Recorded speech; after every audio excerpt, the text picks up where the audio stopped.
Hello there, a very good evening. Welcome to Rupavahini News. I'm Chamindi Samarasekara. Wishing you all a blessed Eid al-Fitr. This is Rupavahini News and I'm Rajai Surya. We start off with a look at the headlines for tonight. Devotees of Islam the world over celebrate the Ramadan festival on a grand scale. President says the final decision on the bus fare revision will be taken after the next cabinet meeting. A committee headed by the President and the Prime Minister has been appointed to take decisions on VAT. Foreign Minister says the present government has been able to regain the renowned reputation deprived of Sri Lanka. The water supply disrupted in several areas in Colombo has now been restored. Theresa May wins the first round of contest to become the prime ministerial candidate of the Conservative Party in Britain. Now for those in more in detail, we start off with a look at local news. Islamic devotees the world over celebrate the Ramadan festival on a grand scale. The month-long fast of Muslims has ended with the sighting of the new moon. The Ramadan festival period began with the ritual of sighting the new moon, giving priority to religious customs. Coexistence, sacrifice, forgiveness, generosity and humanitarian deeds were the significant human qualities portrayed during this period. The custom of Islamic devotees during the period is to help the poor and engage in fasting and prayer in accordance with the guidance, strength and support of Almighty Allah.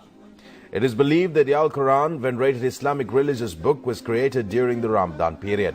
A special feature of the Eid al-Fitr festival day, ending the fast of Islamic devotees, was the visiting of the women to mosques countrywide.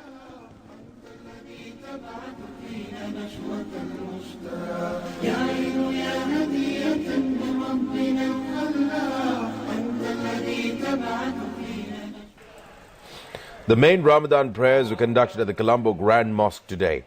Reverend Al-Hajj MSM Thaleen Maulavi felicitated.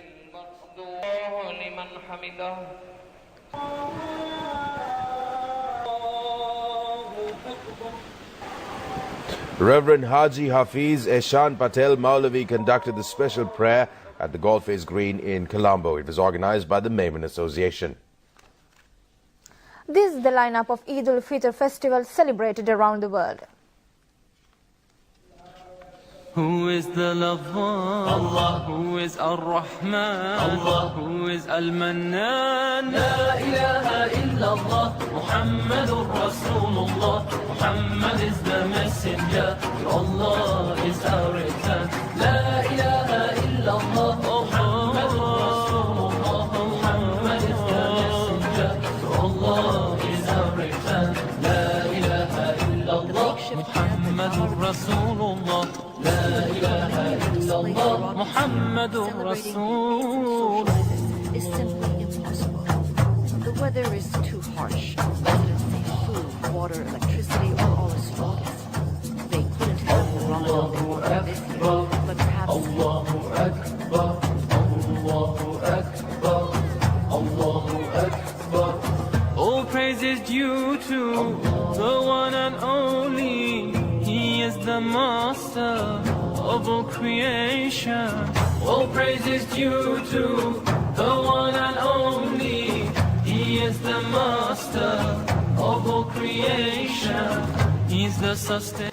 Who is the lover? Allah. Who is Ar-Rahman? Allah. Who is Al-Mannan? La ilaha illallah. Muhammadur Rasulullah. Muhammad is the messenger. Allah is our return. La ilaha illallah. Muhammadur Rasulullah. Muhammad is the messenger. Allah is our return. La ilaha illallah. Muhammadur Rasulullah. La ilaha illallah. Muhammadur Rasulullah.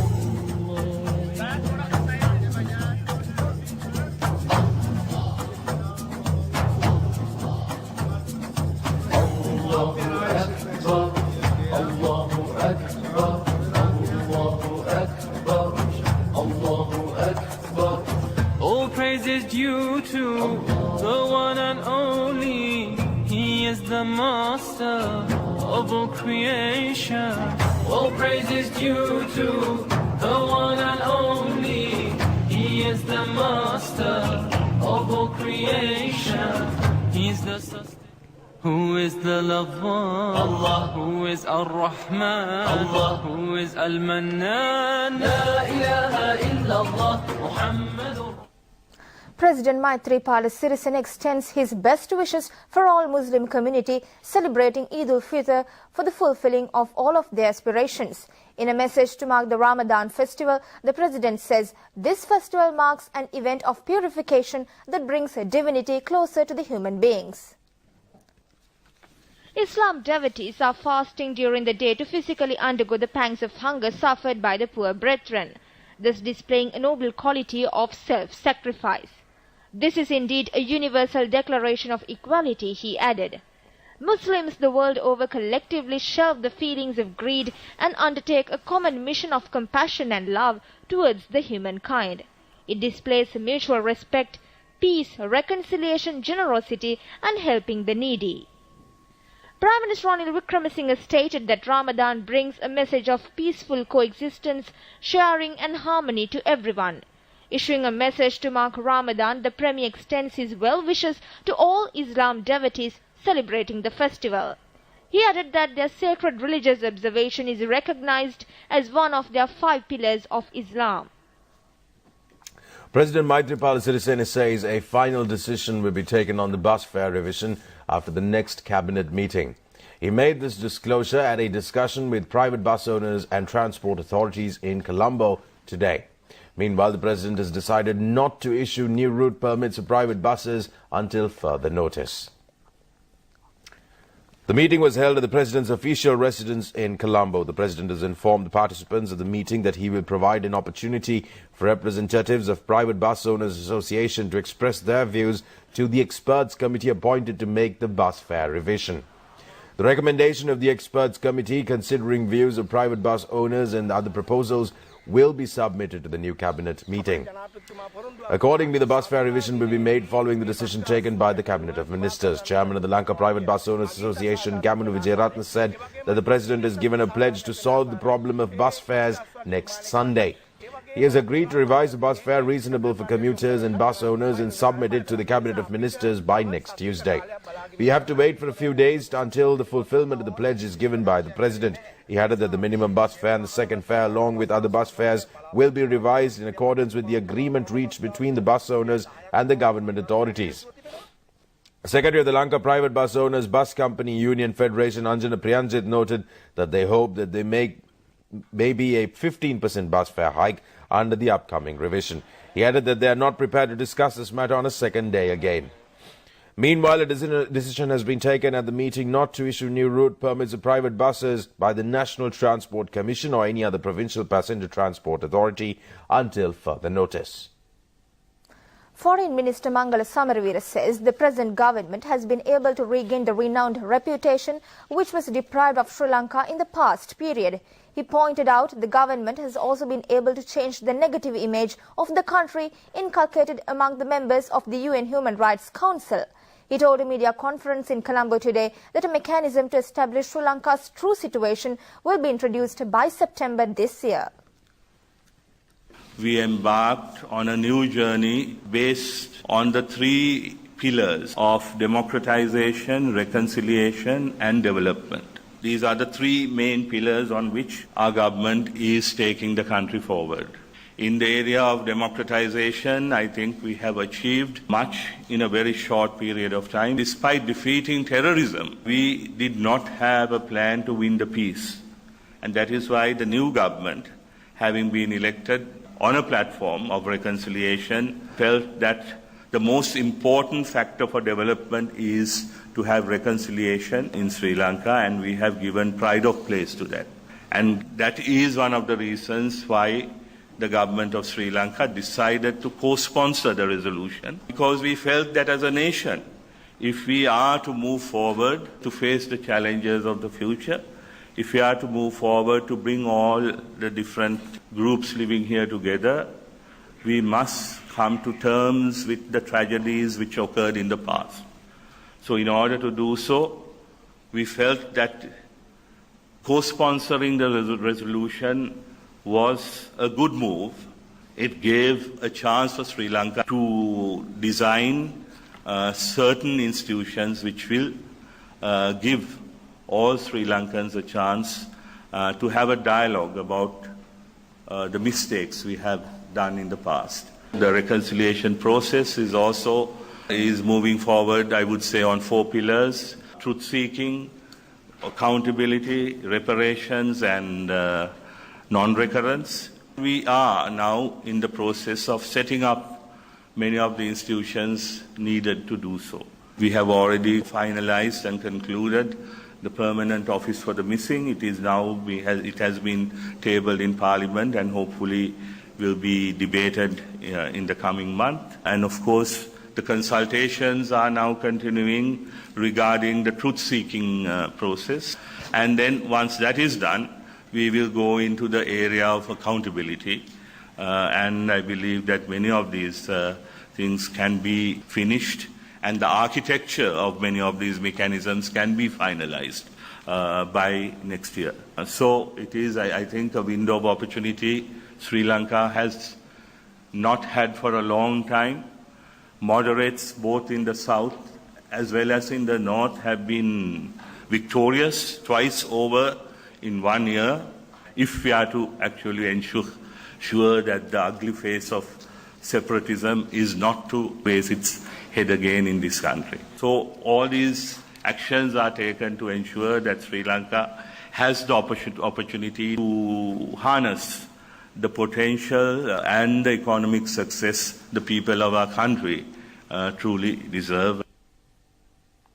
In other local stories, Cabinet of Ministers has decided to inquire as to whether the protest campaigns against the increasing of VAT were being carried out by an organized anti-government group.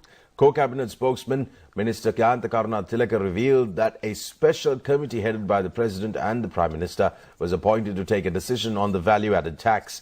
He made these revelations at the weekly cabinet news briefing at the Government Information Department in Colombo today. Co-cabinet spokesman Minister Kyanta Tilaka said that the President, Prime Minister and the whole Cabinet of Ministers have focused special attention on the unnatural and artificial increase in price of goods and services in the country. A special committee was appointed under the patronage of the President and the Prime Minister to inquire into this matter, and the subject ministers and other ministers could participate as members of this committee. The first meeting of the committee was held yesterday and it was chaired by the Prime Minister.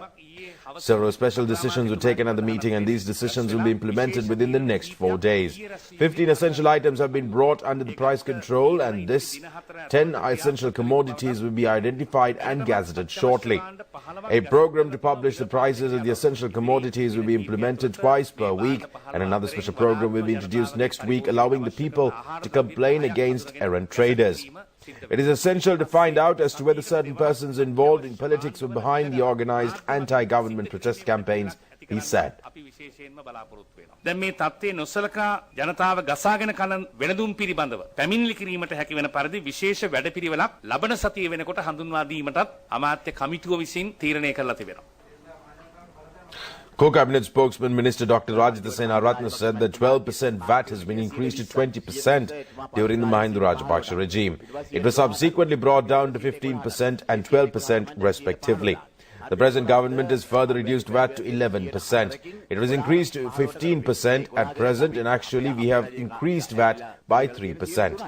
As it was 12% during the previous regime. 133 essential items were exempted from VAT during the Mahinda Rajapaksa period. No such exemptions were given to essential items. For the first time in the history of Sri Lanka, the previous government has taken loans in an underhand manner. It was not indicated in the budget as state debts, and when this government came to power, we came to know that there was a difference between the debt of the central bank and actual debts that should be repaid. There was a huge deficit between these two sets of figures, and the actual amount of debt was computed 3 months ago. 90% of the country's income had been used to repay debt. The ADB and the World Bank have agreed to provide loans to tackle this issue, and the VAT problem will remain until the receiving of the ADB and the World Bank money. It will not be the same every day, he said, adding that at a cabinet meeting, the Prime Minister noted that the people will be given concessions before the end of this year. Therefore, we allow the people who are trying to topple the government through the VAT issue to remain as it is, he said. Political groups were among the majority of the organizations and pressure groups who participated in protest demonstrations held countrywide against the introducing of 15% VAT. Our correspondents reported that the business community has not extended their support for these protest demonstrations. Rupavahini correspondent reported that a protest demonstration of similar nature was held in Negombo yesterday. Businessmen in the area boycotted the protest against the VAT organized to gain political objectives. All trade stalls and shops in the area were opened yesterday.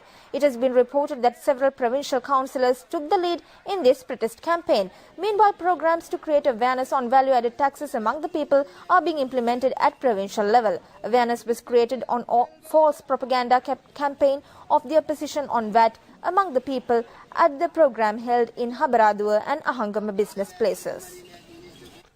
The water supply, which is disrupted in several areas in the city of Colombo due to a water leak in an underground pipeline running from Ambatale, has been fully restored.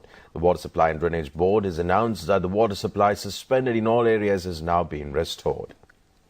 The water supply in several areas, including Devalam Mount Lavinia Municipal Council area, where Lavatta, Kirlapan, Pamankada and Mulleriava has been suspended due to a water leak in an underground pipeline in Koswat area in Battaramulla yesterday. These areas have been supplied with water by Bowsers, and the Water Supply and Drainage Board has taken measures to restore the water supply as soon as possible.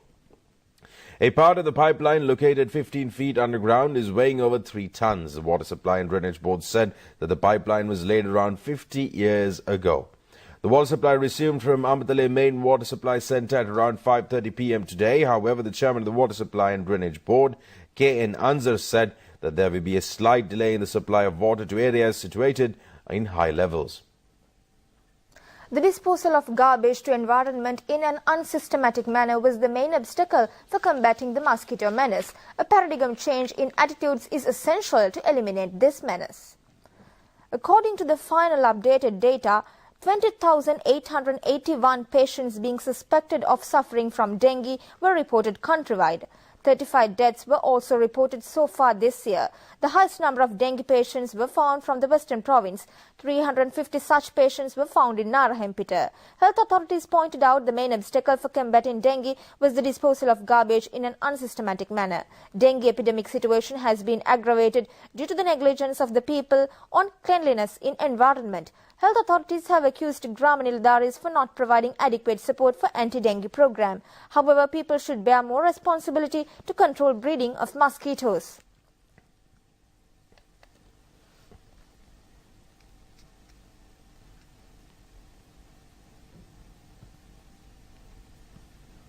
A pregnant nurse who served in ward number 7 at Kalubovil Hospital has died due to dengue. Director of the hospital, Dr. Asela Gunawardana, said that her newborn infant was saved following a caesarean surgery.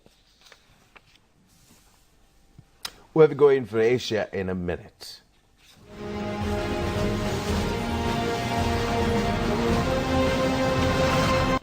The pound has hit a new low in Asian trading as concerns about the UK's vote to leave the European Union continue to weigh on investor confidence.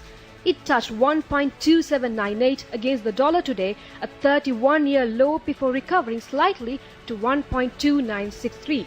Flash floods triggered by heavy rainfall crippled life in India's northern-eastern Assam state, affecting over 80,000 people in 6 districts. Bangladesh police have admitted they mistakenly identified a hostage as one of the gunmen in the deadly attack on a cafe in Dhaka last Friday.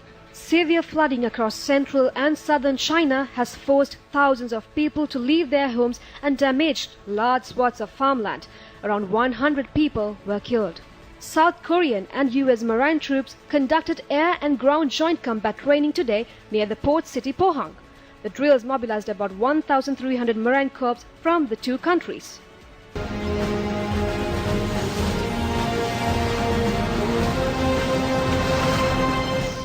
Sri Lanka expects to deepen the bilateral partnership with the United States in the years to come, enabling the people to benefit from the time-tested friendship. Sending a message of congratulations to the President Barack Obama on the 240th anniversary of independence, President Maithripala Sirisena said the United States as a true testament to what can be achieved through human ingenuity, perseverance and commitment to democratic practice. The President noted that the past years has seen Sri Lanka and the United States together heralding a new chapter in bilateral relations. The shared commitment to democracy and people-centric government has served as the foundation for reinvigorating ties between the two countries, he added. A ceremony to lay the foundation stone for Sat Rajagama housing project in Hambantota was held today under the patronage of Minister Sajid Premadasa. Sat Rajagama, consisting of 20 houses, will be built under the 31st stage of the New Village Reawakening Program.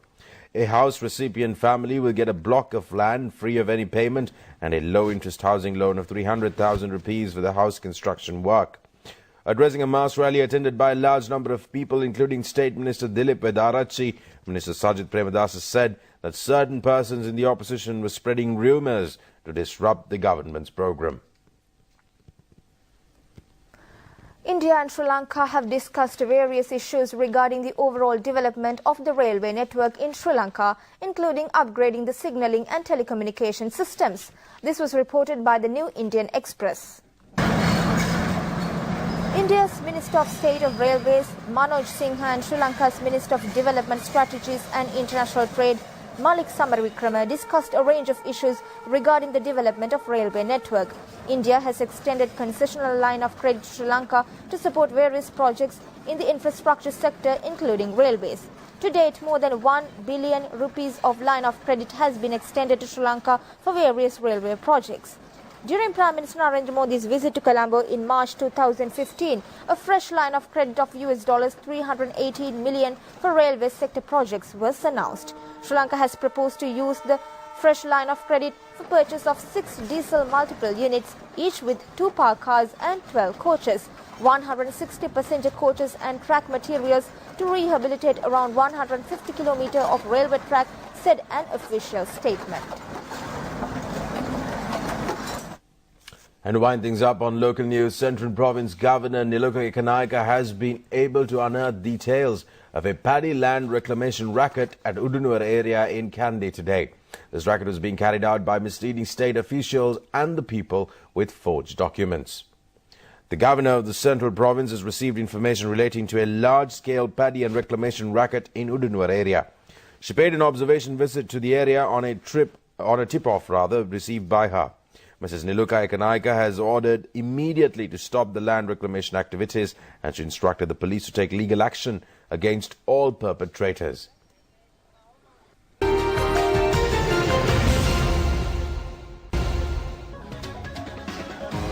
Welcome back. And making headlines internationally tonight is Theresa May, who has won the first round of the contest to become the next Tory leader as PM, and says she is the only candidate left who can unite the party. The Home Secretary jeered government of 165 of 329 votes cast by Tory MPs, and Andre Lidsom came second with 66 and Michael Gove got 48. Liam Fox was eliminated in the 5th place and Stephen Crabb came 4th and dropped out. Both have since backed May, and further voting will narrow the field for 2. An eventual outcome decided by the party members is due on the 9th of September. Following the result, Gove, the Justice Secretary and a leading Leave campaigner, insisted he would stay in the race, saying the winner should be someone who backed Brexit. Lidsom, an energy minister, was also a key figure in the campaign to leave the EU and appearing alongside Boris Johnson in some of the TV debates. The leadership contest was sparked by David Cameron's decision to step down as Premier after the UK voted by 52% to 48% to leave the EU on the 23rd of June referendum. The Prime Minister, who had campaigned strongly for a Remain victory, said fresh leadership was required as the UK negotiates its exit from the European Union. The process of choosing a successor and the new Prime Minister began yesterday as 329 of the 230 Conservative MPs took part in a secret ballot. On to some international news in brief now.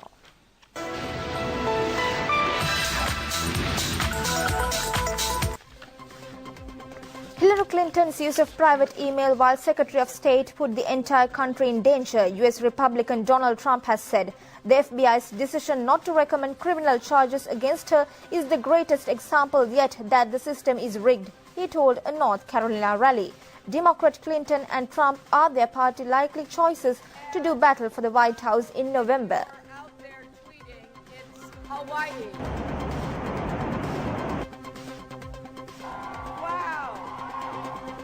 Come back to Philadelphia for the death. Protests have taken place in the U.S. state of Louisiana after a video emerged appearing to show two white police officers holding down and shooting dead a black man. A post-mortem examination showed the victim, Alton Sterling, 37, died of gunshot wounds to the chest and back.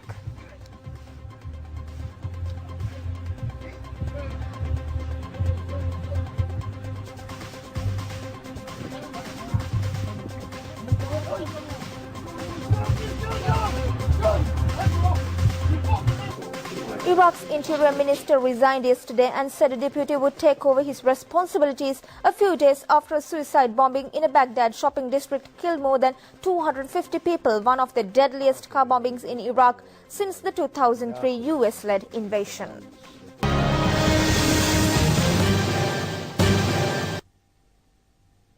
From the world of sport, we start off with a little bit of cricket as Sri Lanka Cricket President Tilanga Sumathipala today officially announced the decision of the International Cricket Council to grant compensation for Kusal Janit Pereira, who was exonerated from taking banned performance-enhancing drugs. He told a media conference in Colombo today that all the money spent by Sri Lanka Cricket for the legal battle to prove innocence of Kusal Janit and free him from all charges could be recovered from the ICC. Sri Lanka Cricket President Tilanga Sumathipala said that they have made an appeal on behalf of Sri Lankan opener Kusal Janit Pereira as he had to face severe injustice for his cricket career. A request has been made from the International Cricket Council to grant compensation for the Sri Lankan opener Kusal Janit Pereira, who was exonerated whilst dropping all charges.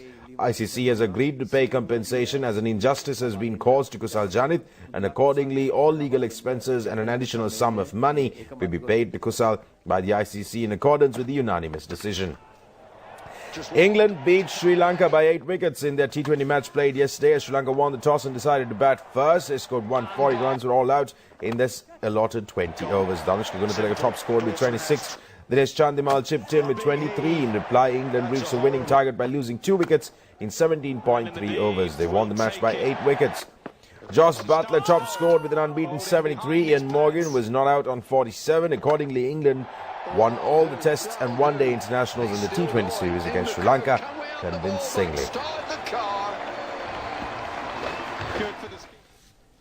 Barcelona soccer star Lionel Messi has been sentenced to 21 months in prison after a court in Barcelona found him guilty of 3 counts of tax fraud, a statement from the court said today. The court also sentenced the Argentine soccer player's father, George, to 21 months in prison for the same 3 crimes. The sentence can be appealed through the Spanish Supreme Court, the statement said. However, under Spanish law, a prison sentence under 2 years can be served under probation, meaning Messi and his father are unlikely to go to jail. The court ordered Messi to pay a fine of around 2 billion euros and his father to around 1.5 million euros for the crimes. Lionel Messi retired from international soccer after Argentina were beaten 4-2 by Chile in a penalty shootout in the Copa America final. And before we go, it's a look at the weather as the Met Department says it expects a few showers in the western, southern and Sabaragamu provinces. Mainly fair weather will continue over most parts of the island. Strong winds at times can be expected over the central hills.